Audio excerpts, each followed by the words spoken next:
Ladies and gentlemen, Alan Holt, Vice Chairman of the United States Holocaust Memorial Museum.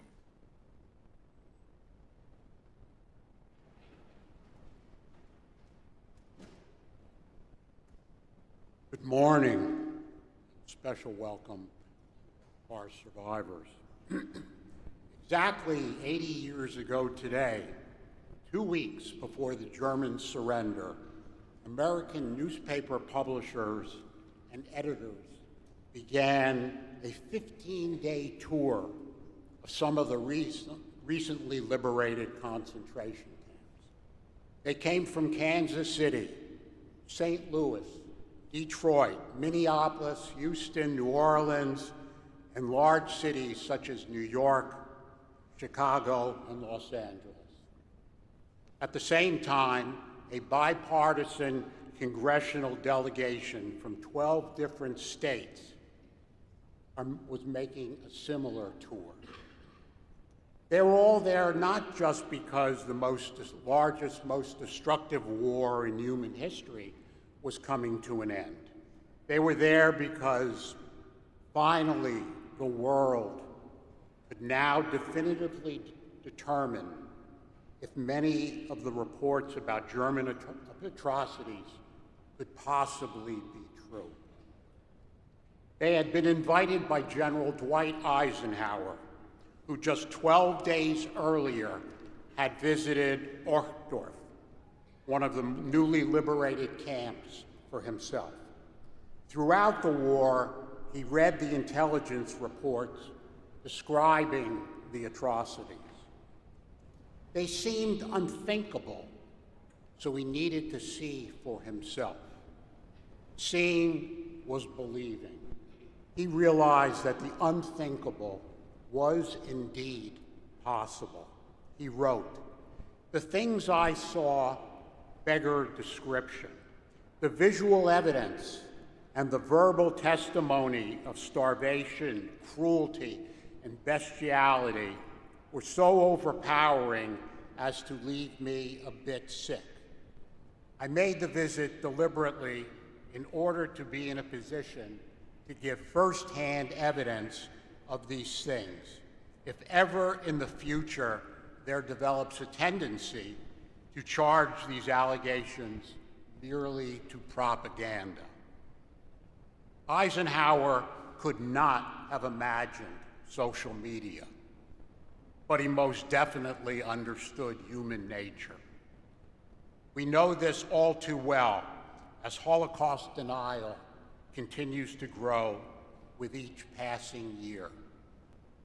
Just 17 days after Eisenhower's visit to Ohrdruf, a 25-year-old Polish-born man named Israel Holsecker was liberated by American soldiers.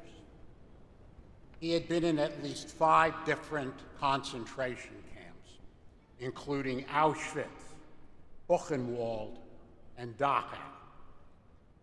I would not be here but for those American soldiers who liberated Israel, my father, exactly 80 years ago, because it was in the course of liberation that Israel met another young survivor, Jenny, my mother. Israel and Jenny, I'm sad to say, are now gone, as are most of the World War II veterans. I worry that new generations will not understand what was at stake during the war. For 5.5 years, the Germans and their allies waged a brutal military war and a war against the Jews and other so-called racial enemies. For America, it was a war to defend all the values that our great nation stands for, the founding principles of our pluralistic democracy. Eisenhower invited those journalists and congressmen to see the liberated camps because he knew one lesson of the war must be that the unthinkable would always be possible. and he also knew that with time, this vital lesson easily forgotten.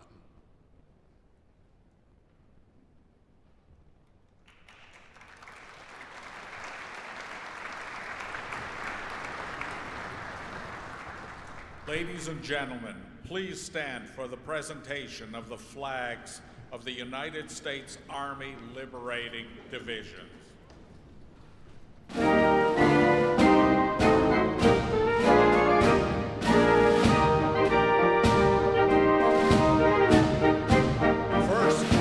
Division, Falkenau under Eger, 101st Airborne Division, Landsberg.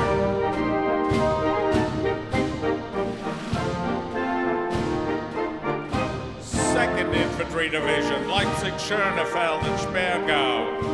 82nd Airborne Division, Verbeling. 4th Infantry Division, Dachau Subcamps, 20th Armored Division, Dachau.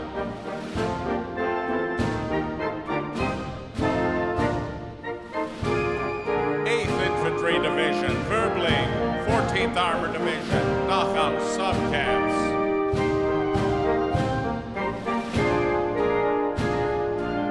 26th Infantry Division, Gusen, 12th Armored Division, Landsberg.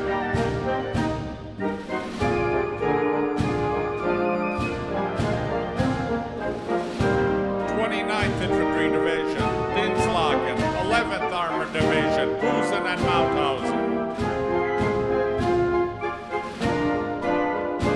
30th Infantry Division, Weferlingen, 10th Armored Division, Landsberg.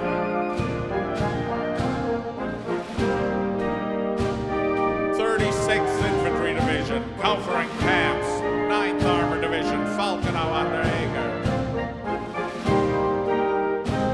42nd Infantry Division, Dachau, 8th Armored Division, Halberstadt, Zwiegbergen.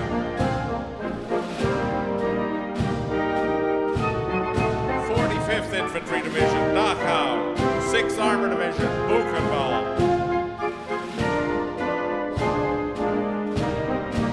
63rd Infantry Division, Kaufering Camps, 4th Armored Division, Ordrup.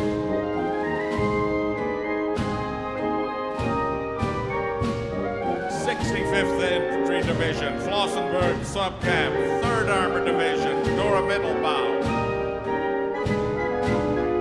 69th Infantry Division, Leipzig-Tekla, 104th Infantry Division, Dora Mittelbau. 71st Infantry Division, Gunskirchen, 103rd Infantry Division, Landsberg. 80th Infantry Division, Buchenwald and Ebensee, 99th Infantry Division, Dachau Subcamps. 83rd Infantry Division, Langenstein, 95th Infantry Division, Verl. 84th Infantry Division, Alam and Salzwedel, 90th Infantry Division, Flossenburg.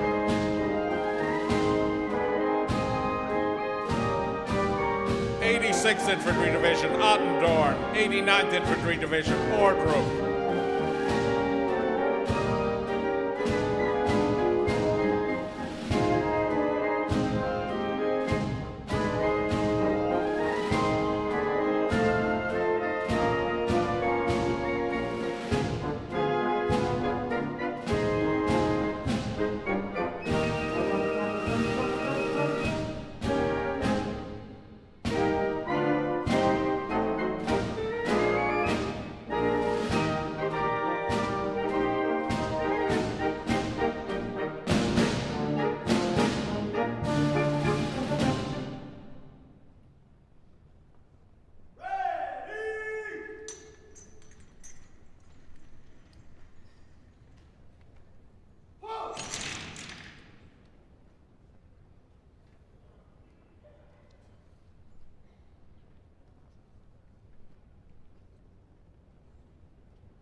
'Ladies and gentlemen, please remain standing for the presentation of the national colors and the national anthem.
please be seated?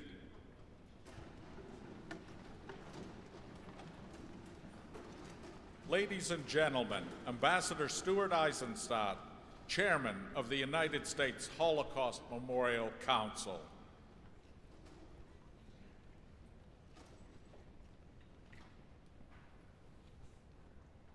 Survivors, this past January, along with our director, Sarah Bloomfield, I had the distinct honor of leading our Holocaust Museum delegation to the Auschwitz-Birkenau to commemorate the 80th anniversary of its liberation.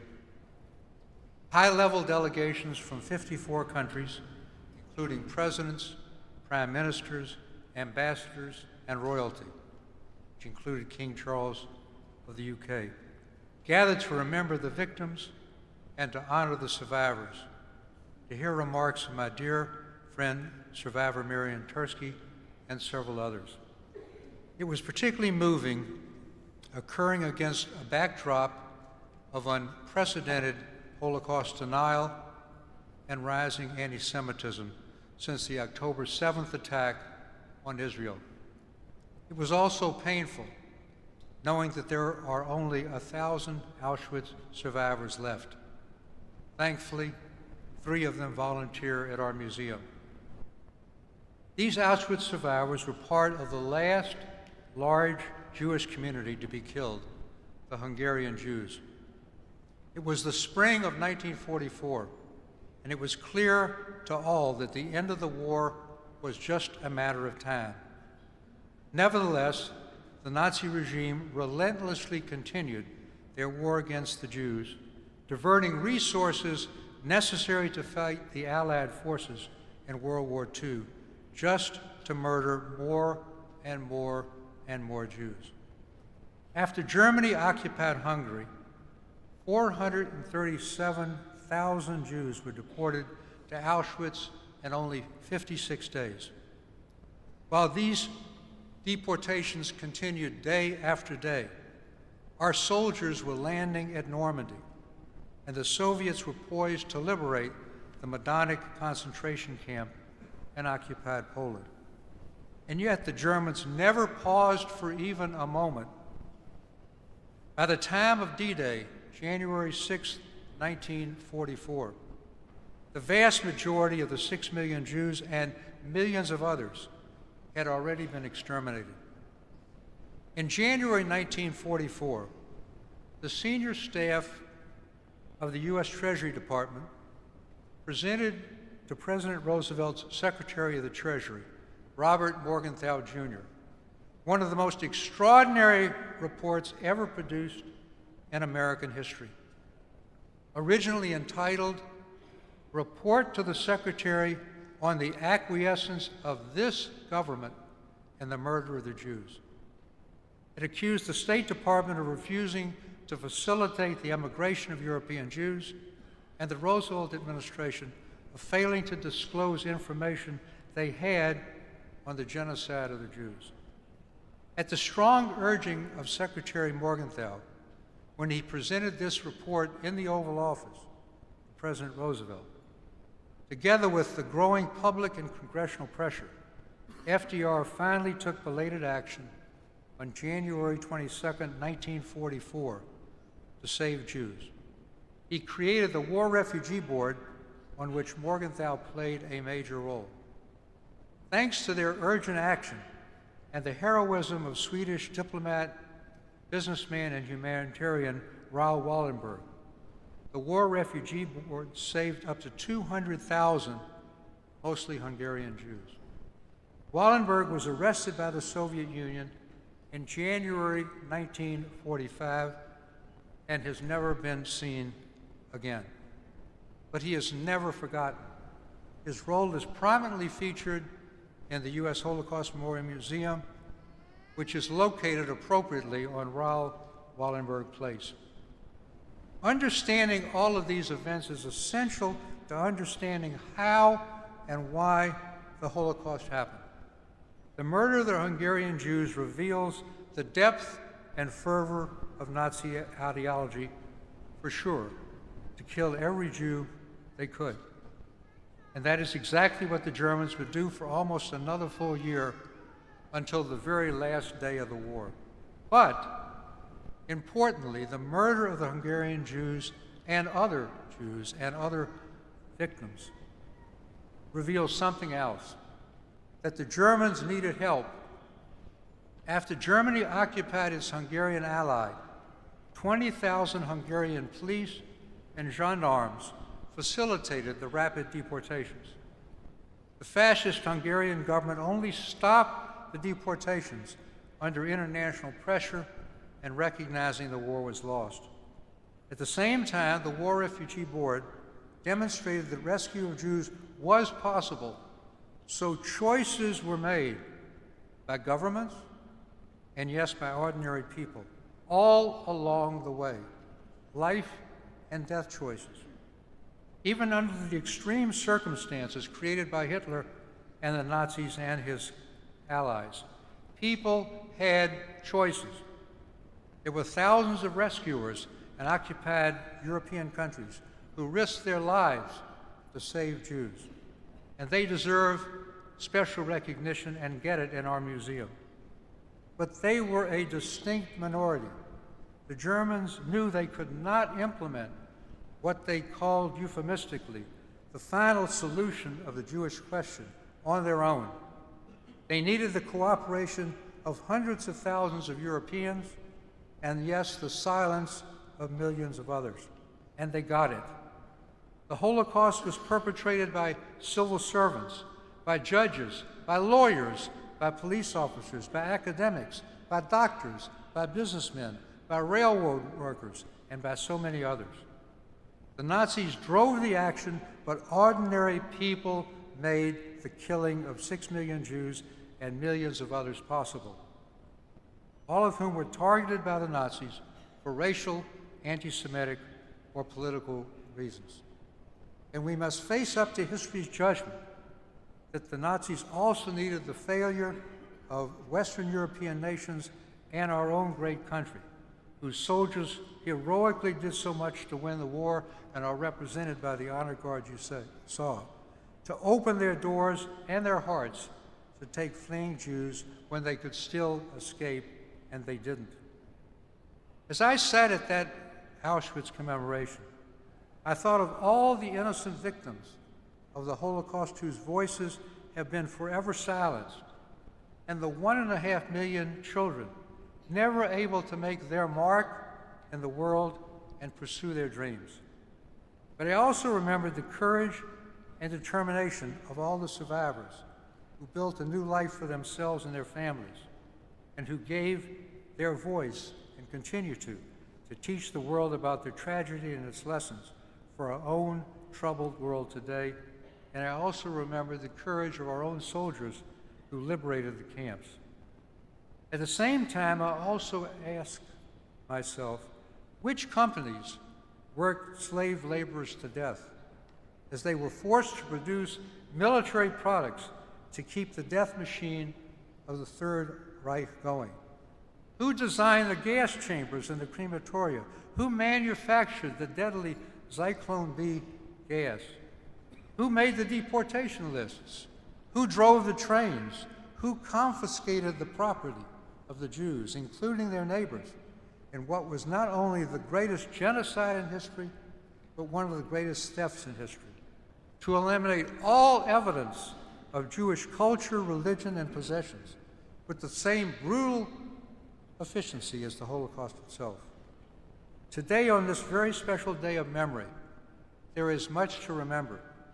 We remember the thousands of Jewish communities that were destroyed forever, and the unique Eastern Jewish European culture that was also destroyed forever. We remember those heroic individuals who took great risks to save Jews. And above all, we remember victims, the innocent men, women, and children. As we remember the victims, we must never forget those who made them victims. And we must continue to draw inspiration from the survivors, over 200,000 of whom are still with us today around the world. Now it's my distinct pleasure to introduce our distinguished keynote speaker. When I began my remarks, I referenced the commemoration of the 80th anniversary of the liberation of Auschwitz-Birkenau.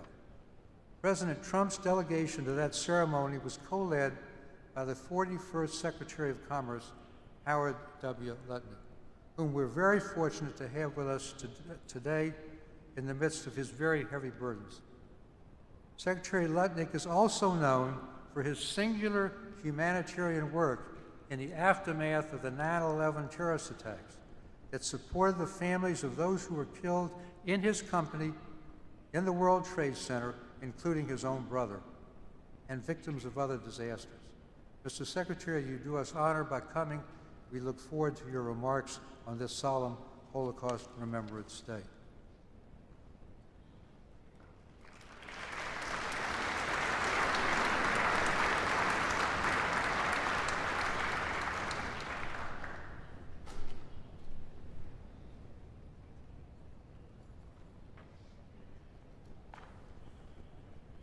Thank you.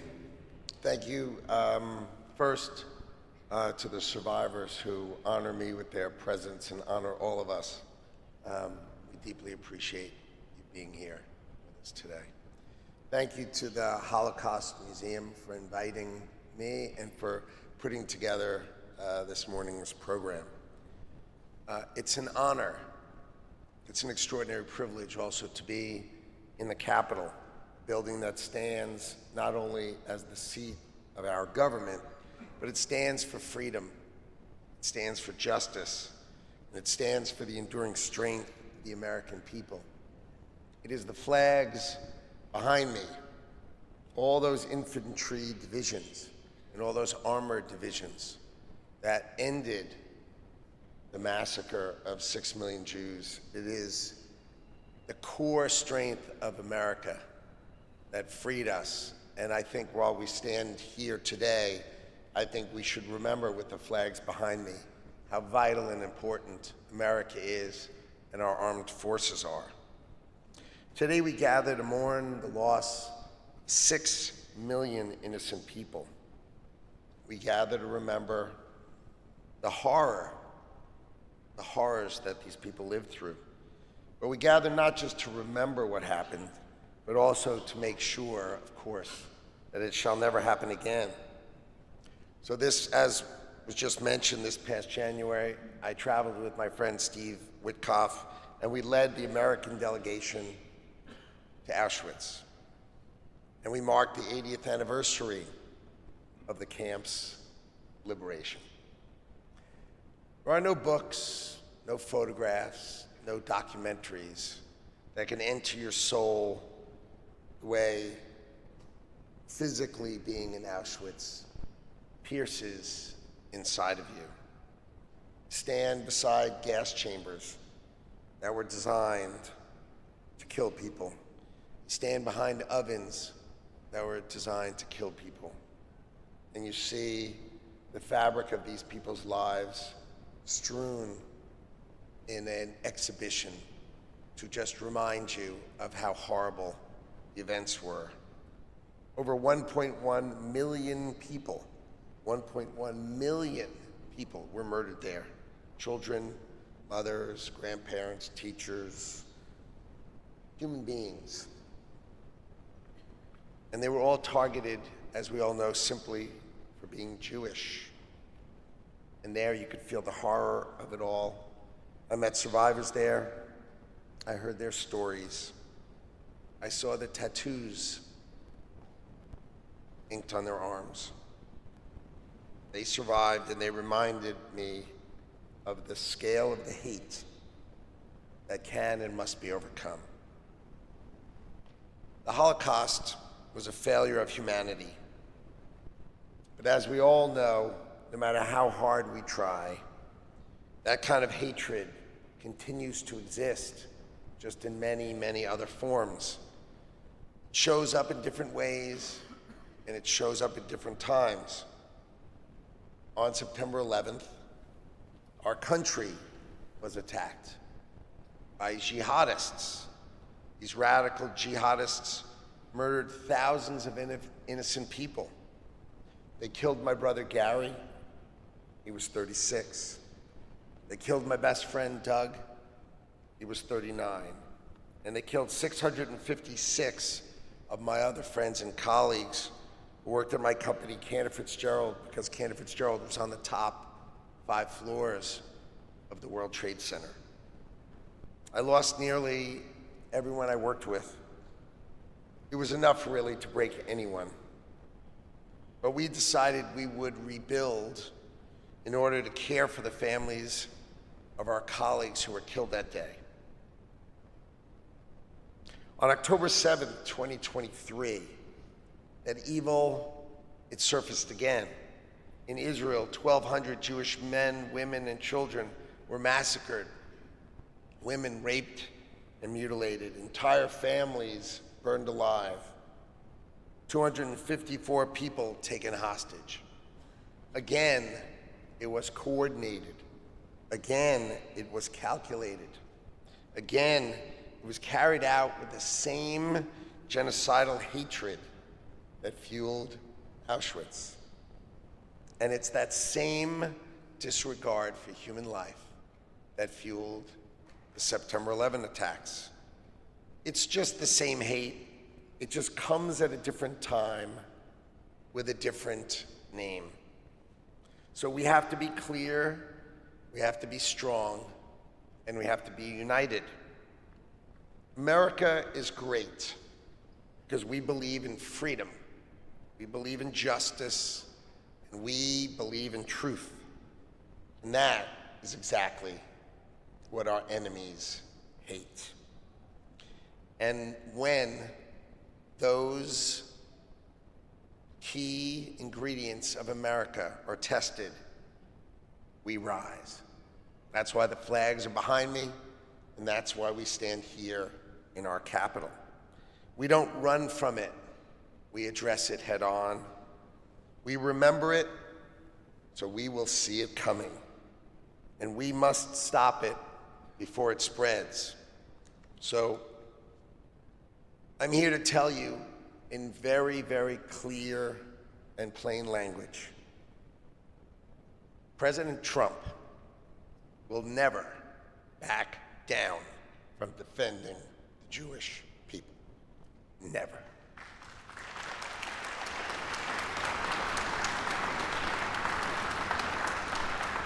And President Trump stands shoulder to shoulder with the people and the state of Israel.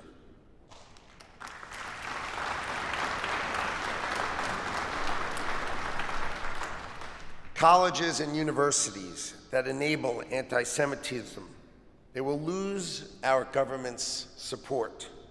The Trump administration will not protect institutions that protect hate.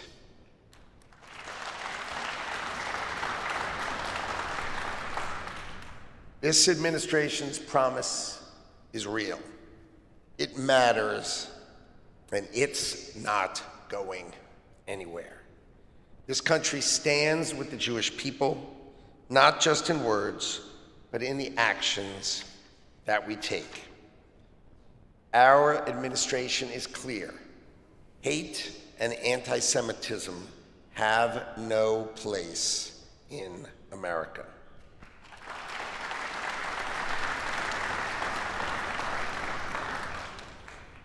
We are all honored to be standing beside our incredible survivors who are with us today. Thank you for honoring us. We remember the Holocaust and its horrors together. And we stand together with the Trump administration. All of us stand against hate, and we stand against anti-Semitism. Thank you for honoring me today by having me here.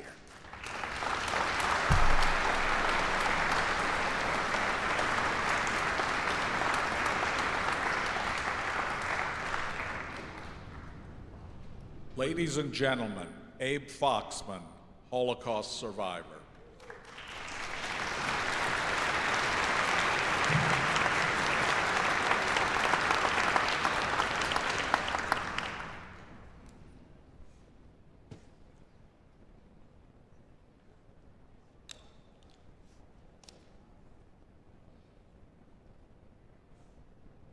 Aire, liebe Eizenstat, my dear fellow survivors, we are here again today. Bear witness. The killing of Europe's Jews ended 8 decades ago, but the memories never end. The legacies never end, and the lessons must never end. After surviving that unimaginable tragedy, the loss of everything we cherished, our families, friends, communities, the betrayal of our neighbors, we worked quickly to rebuild our lives. We were focused on the future, but the past was always with us, as it is today, and as it will always be. Over the years, it has been deeply gratifying to see Holocaust survivors build an international memory movement. It has been gratifying to see the creation of many Holocaust institutions across the country. And it was gratifying that our nation made an extraordinary commitment by creating a federal Holocaust museum near the National Mall, that adjacent to the museums that present the history of this great nation and celebrate human achievement, next to them, there would stand a powerful counterpoint reminding the world of the dark side of human achievement. And an advanced, educated country with a democratic constitution like Germany would launch a world war, one of whose main goals would be to eradicate European Jewry. Now, here we are in a new century, approaching the eventual end of the eyewitness generation. And while I remain gratified by all that has been accomplished, I wonder if the lessons of the Holocaust have been learned, and I'm deeply worried about the future.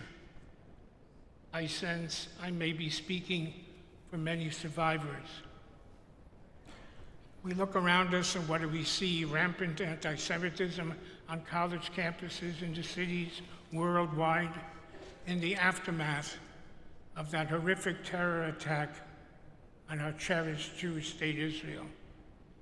We see social media algorithms that promote extreme views, conspiracy theories, and online conspiracy theories are just one click away from anti-Semitism.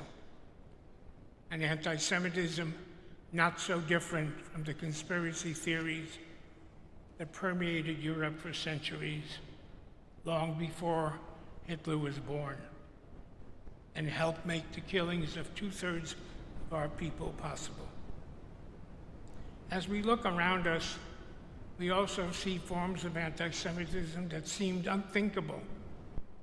Holocaust denial, distortion, trivialization, exploitation, and even glorification. We look around and see here in America anti-Semitism on both far left and far right. The 20th century history of Nazism and communism should be an alarm bell as just to how dangerous this is, and not just for us Jews, but for all of society, for all who care about democracy, individual freedom, and dignity. I'm very worried, and I still have hope. Your presence here today gives me hope. Thousands of teenagers pouring through the U.S. Holocaust Memorial every year gives me hope. The teachers throughout America committed to Holocaust education give me hope. And the fact that I am here gives me hope, because I am here only because of one Polish woman who made a choice to save a Jewish child. Her name was Bronislava Kurpi. She was my nanny. Bronislava Korpi, to whom I owe my life. There were others like her, but sadly, far too few. The Holocaust teaches us many lessons about the fragility of democracy, the dangers of anti-Semitism. But it also teaches us that choice is always possible, that silence is a choice, and choices always, always have consequences. Individuals have more power than they think. We survivors hope that more people will use that power to confront anti-Semitism and all forms of hatred. That is our hope and our challenge to all of you on this very special day, and on every day.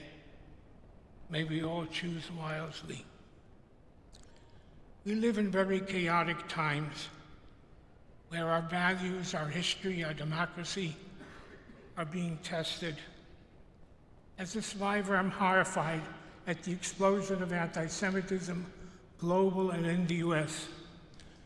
And I'm appreciative of President Biden's historic initiative on anti-Semitism, and thankful to President Trump's strong condemnation of anti-Semitism and his promise to bring back consequences to anti-Semitic behavior. But as a survivor, my antenna quiver.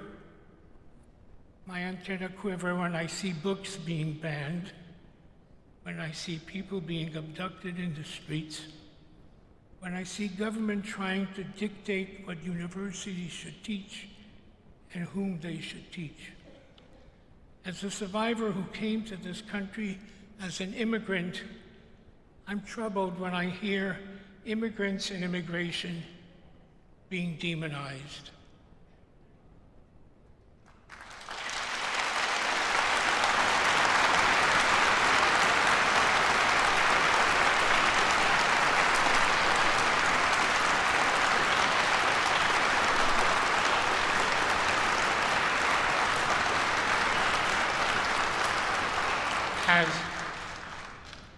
As some of you know, I was born in the wrong time, in the wrong place for a Jewish child. Nazi-occupied Poland in 1940 was not the best place to be born. And yet I managed to survive by the intercession of one special person's kindness, courage, compassion, decency, and most likely several miracles to survive.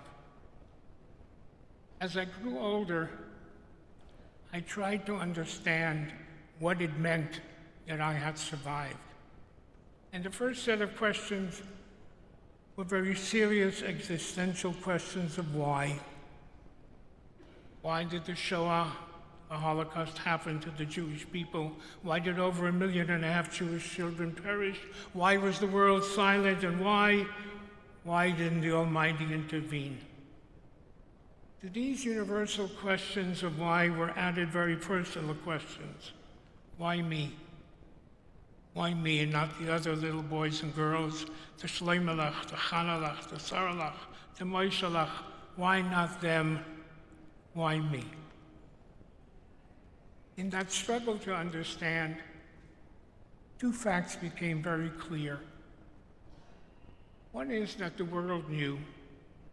The world knew. There was no CNN, there was no Fox, there were no satellite feeds, there was no internet, no 24/7 news, yet the world knew. Those in positions of power to make decisions to stop what was happening knew. They knew every day how many Jews were being killed in Lodz, in Baranovich, in Minsk, in Bialystok. They knew. And for years previously, they knew what was happening.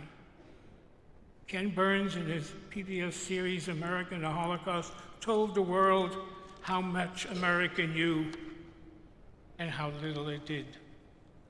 So the first lesson for us is to know about anti-Semitism, about bigotry, to know about hatred, to know who it is that threatens our democracy and our freedom. It's extremely important that we know, but knowing is not enough. The second thing that became clear is that wherever, whenever, however good people said no, wherever good people stood up and said no, no to hate, Jews lived, gays lived, Roma lived.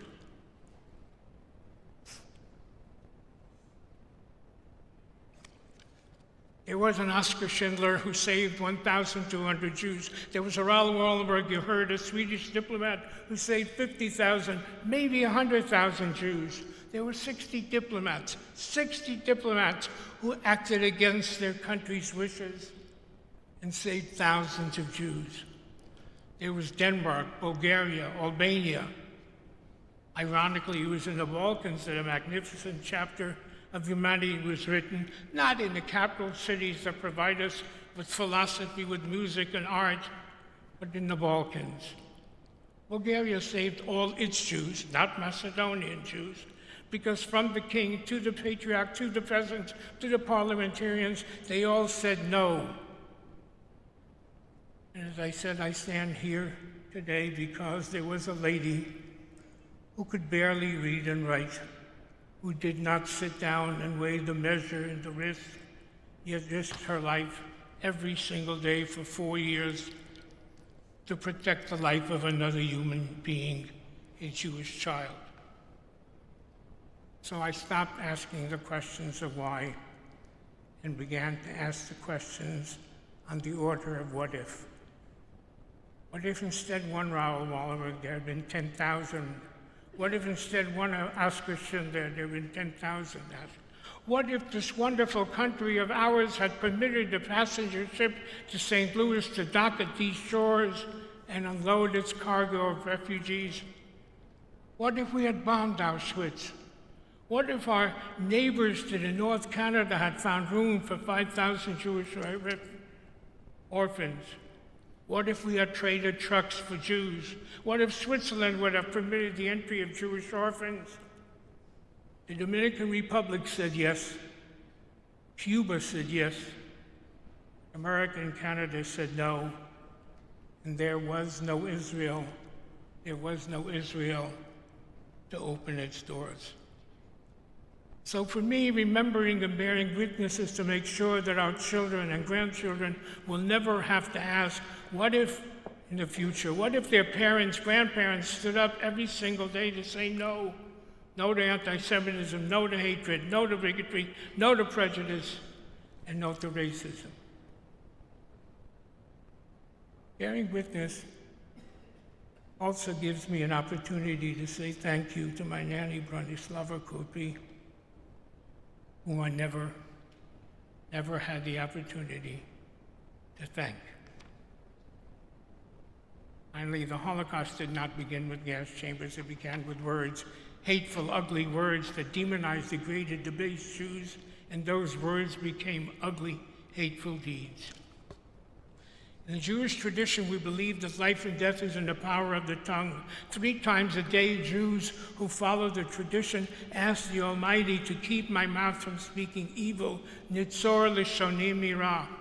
On Yom Kippur, the highest day of atonement, we ask for atonement for the sins with the utterance of our lips that we committed by groundless hatred.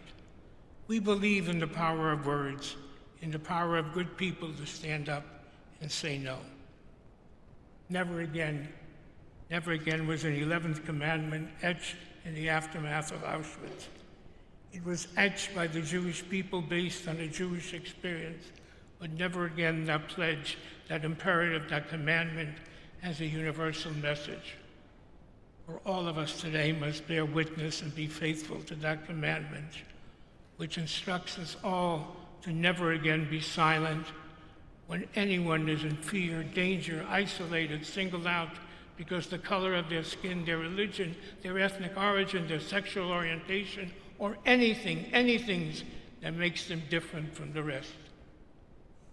Shockingly, we survivors of today bearing witness to global epidemic of anti-Semitism. Israel, the Jewish state, is again under attack. Israel has become the Jew amongst the nations, the only country that has to defend its right to defend itself. Zionism, the national liberation movement of the Jewish people, is again under attack and has become a dirty word. So it is, again, our responsibility, survivors, to bear witness, and we dare not be silent. Am Yisrael Chai.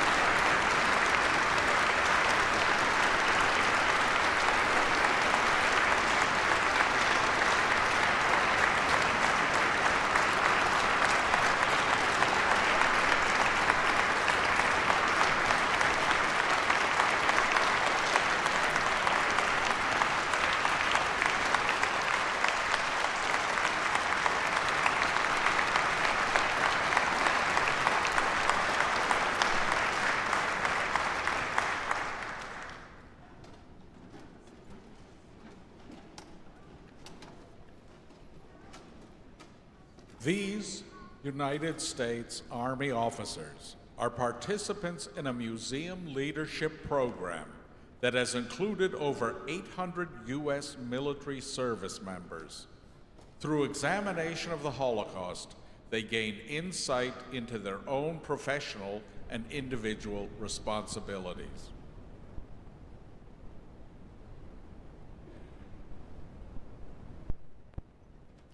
I'm Major Rufus Allen. I remember.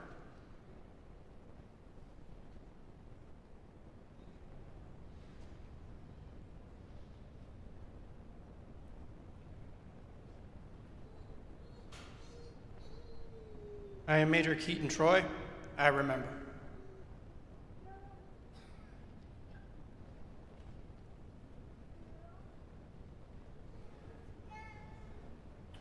Major Zachary Trevathan. I remember.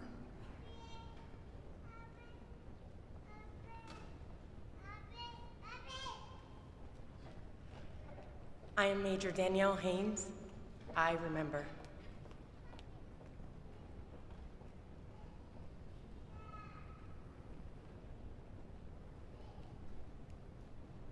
I am Major Alexander Manavi, and I remember.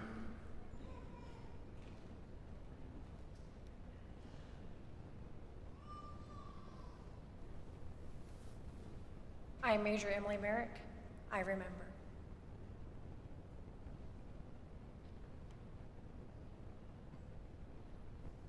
I am Captain Rebecca Melendez. I remember.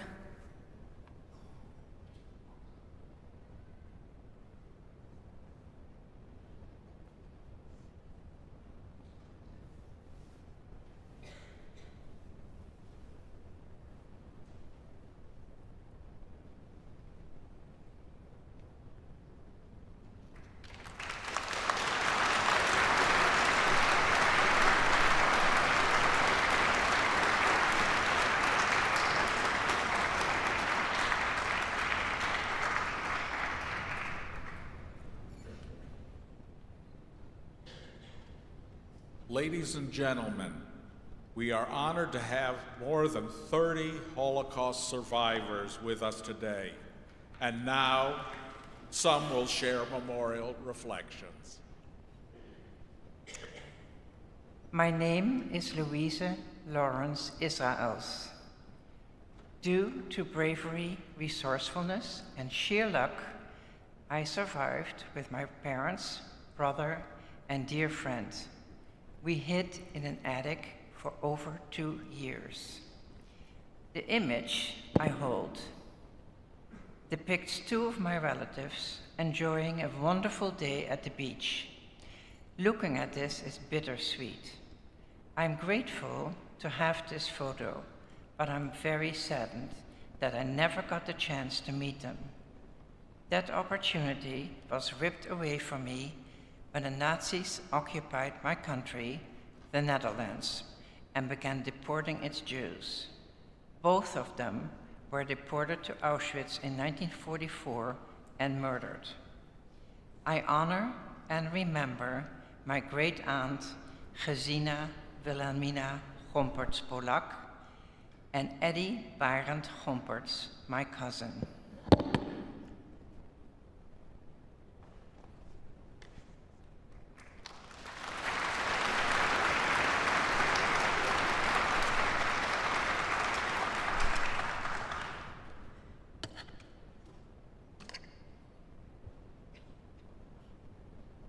My name is Joan da Silva.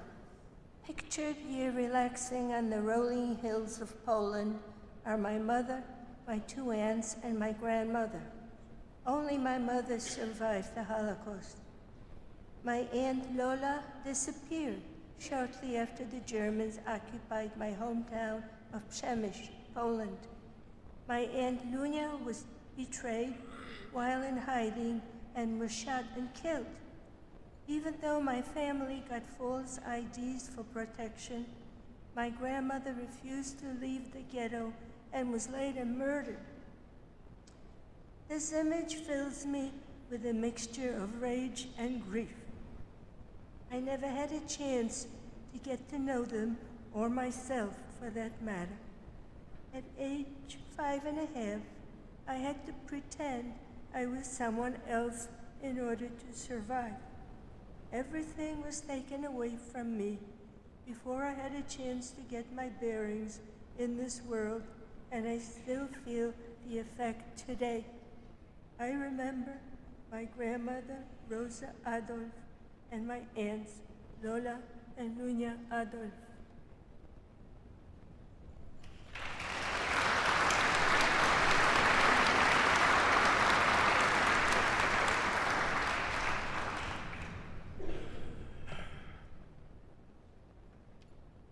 My name is Peter Feigl.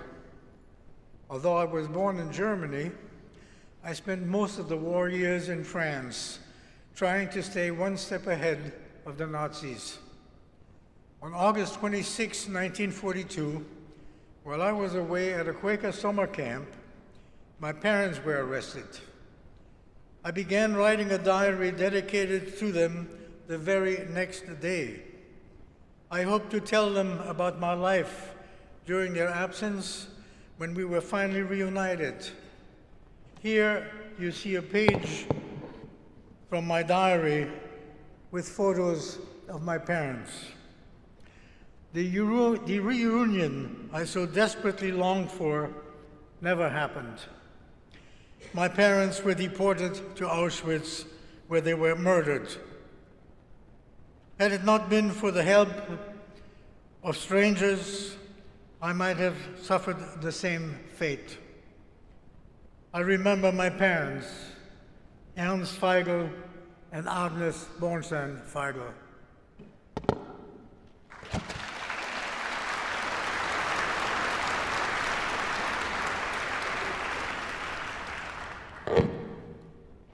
My name is Robert Teitel. My father, whose portrait you see here, was questioned by the Gestapo in 1935 while traveling from the Netherlands to Wuppertal, Germany, to show support for workers who were arrested for protesting Nazi policies. Although he was released without incident, his record made him a target. Just before the German authorities began deporting Jews from the Netherlands in the summer of 1942, my father was arrested, sent to the Mauthausen concentration camp.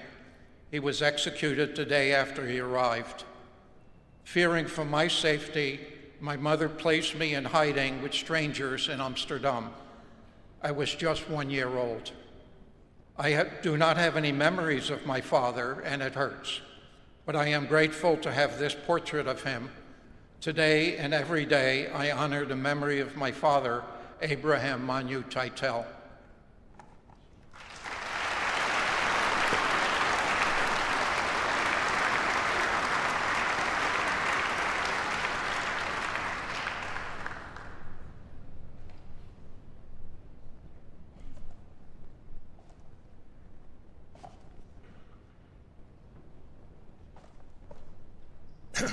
My name is Nat Shafir.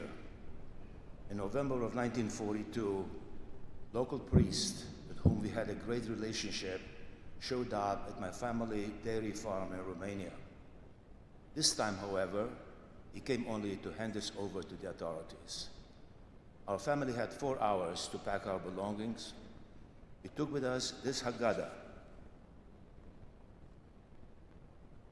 We used every Passover.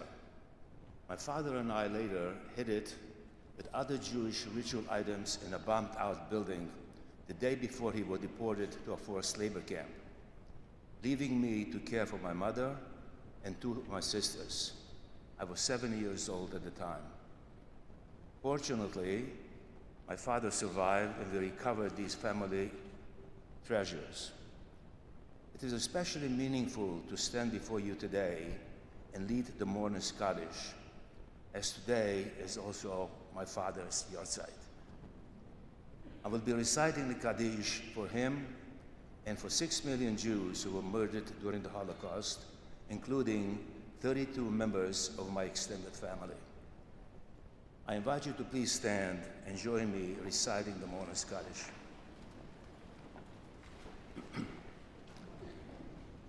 יתגדל ויתקדש שמי רבה, תלמד דברך מלאתי וימליך מלכותי, יצמח ברכני ויקרב משיחי, בחייכון ובימיכון ובחיי לכל בית ישראל, בעגלה ובזמן קריב, ונאמר אמן.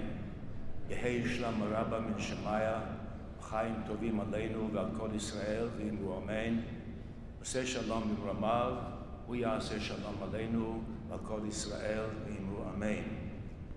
Please remain standing as Chazan Sheva instinct that would chant the traditional prayer for the soul of the dead, Kel Malarachamim.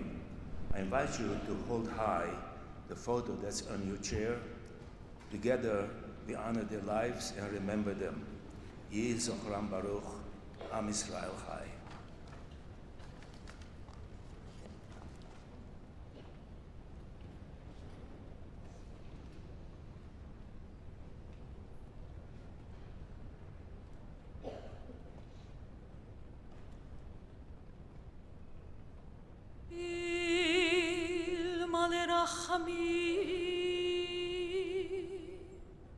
שוכם במרומי המצא מנוחה נכונה על כנפי השכינה במעלות קדושים וטהורים כזר הרקיע מזהירים את כל הנשמות של 6 מיליוני היהודים חללי השואה באירופה שנהרגו, שנשחטו, שנשרפו ושנספו על קידוש השם בידי המרצחים הגרמנים ועוזריהם משאר העמים באושוויץ, Treblinka, Majdanek, Mauthausen, Bergen-Belsen, Sobibor ובשאר מחנות ההשמדה שהלכו לעולמם ובעבור שכל הקהל מתפלל לעילוי נשמותיהם. לכן בעל הרחמים יסתירם בסתר כנפיו לעולמים וצריכים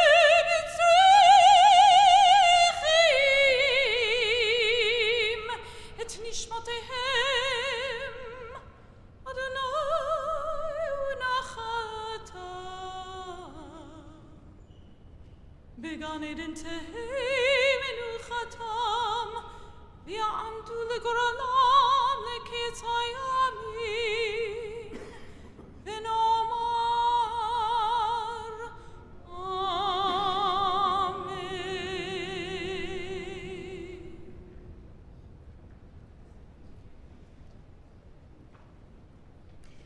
Please be seated.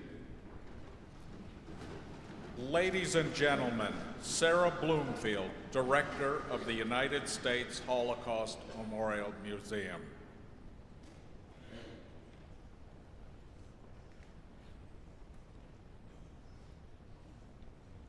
With Holocaust denial and anti-Semitism flourishing around us, the wisdom of our survivors is more important than ever. Here is Primo Levi. He said, "We must be listened to. Above and beyond our personal experience, we have collectively witnessed a fundamental, unexpected event. Fundamental precisely because unexpected, not foreseen by anyone. It happened, therefore it can happen again. This is the core of what we have to say." And here is Steffa Kupfer on how she survived in hiding. Here's what she said. "My mother was very Orthodox. Mrs. Orlewska was deeply religious and respected my mother's religion. So she took one pot, which she scrubbed real good. She cooked potato soup for us every day. My mother didn't have any unkosher food for the duration of the hiding. And my mother would say, 'Take a little money when you go to Mass and give it to the poor.' And Mrs. Orlewska would say, 'There are no poorer people than you. Your children have no fresh air. You have no light. You have no freedom.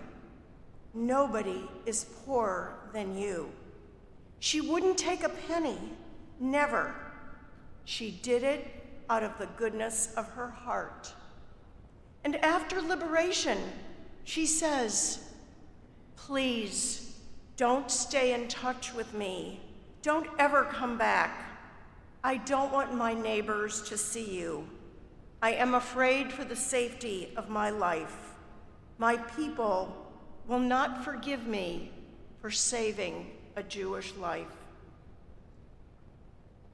Like her neighbors, Mrs. Orlewska was exposed to the anti-Semitism that was rampant across Europe for centuries. So why did she choose to not let that disease infect her? And why did she choose to do more than that, to risk her life to save Steffa and her mother? What made Mrs. Orlewska and the other helpers different? They were from every country, every religious background, and every political persuasion.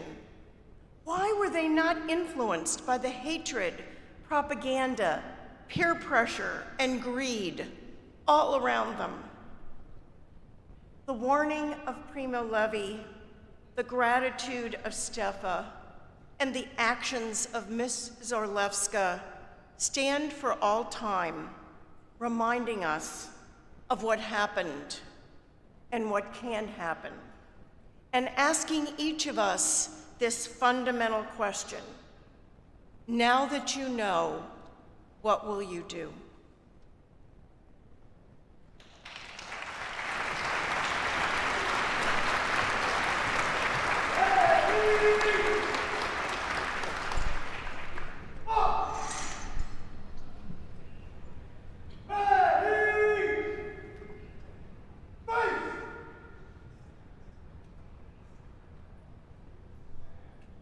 For the singing of the Hymn of the Partisans, led by Hazan Elisheva Dienstfrei, and the retirement of the division flags.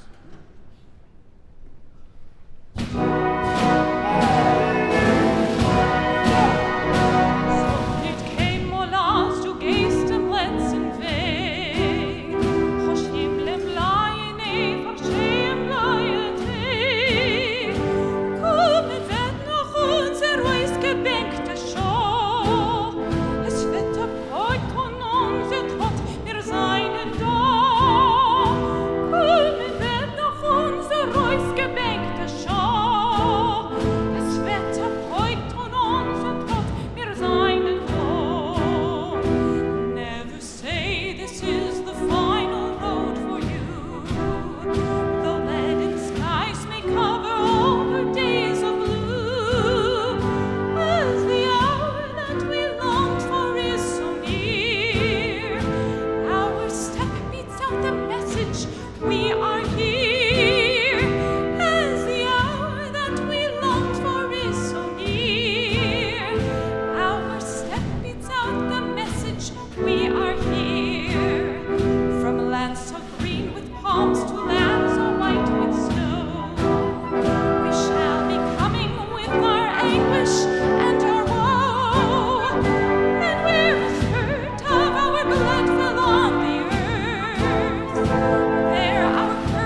Es wird ab heut und unser Tod, wir seien da. Wird doch unser Reichsgebet geschah. Es wird ab heut und unser Tod, wir seien da.